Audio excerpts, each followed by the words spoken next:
Face mass திறக்கம் யாரை பற்றி பார்க்க போகிறோம்னா, விருதுநகரில் பார்த்தீங்கன்னா நம்மளுக்கு தெரியும். இப்போ விஜயகாந்த் அவர் மகன் நிற்கிறாரு, ராதிகா நிற்கிறாங்க. ஸோ அங்கே பார்த்தீங்கன்னா மாணிக் தாக்கூர் பார்த்தீங்கன்னா ஒரு சிக்கலில் வந்து மாட்டியிருக்காரு. தேர்தல் ஆணையத்தில் பார்த்தீங்கன்னா பணப்பட்டுவாடா. ஸோ அந்த விஷயத்தில் பார்த்தீங்கன்னா ஒரு வாரத்தில் தெரியும் என்ன விஷயம்னு சொல்லிட்டு. அவருக்கு சிக்கல் ஏற்பட்டுச்சுன்னா ஒருவேளை விஜயகாந்த் மகன் ஜெயிக்கிறதுக்கான வாய்ப்பு அங்கே இருக்குன்னு சொல்கிறாங்க. பாண்டியராஜனுக்கும் மஃபா பாண்டியராஜனுக்கும் ராஜேந்திர பாலாஜி ஒரு சின்ன மோதல் இருக்குது. ஸோ யார் வந்து விறகுன்னு ஒரு கண்ட்ரோலில் வச்சுக்கிறேன்னு சொல்லிட்டு அவர் அங்கே ஒரு மாவட்ட செயலாளர் பதவிக்கிறாரு.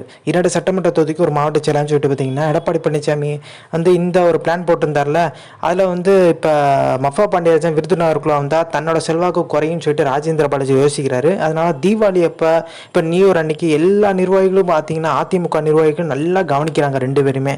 ஸோ எப்படியாச்சும் பார்த்தீங்கன்னா உள்ள விடவே கூடாதுன்றதுல பார்த்தீங்கன்னா ராஜேந்திர பாலாஜி தீவிரமாக இருக்காரு.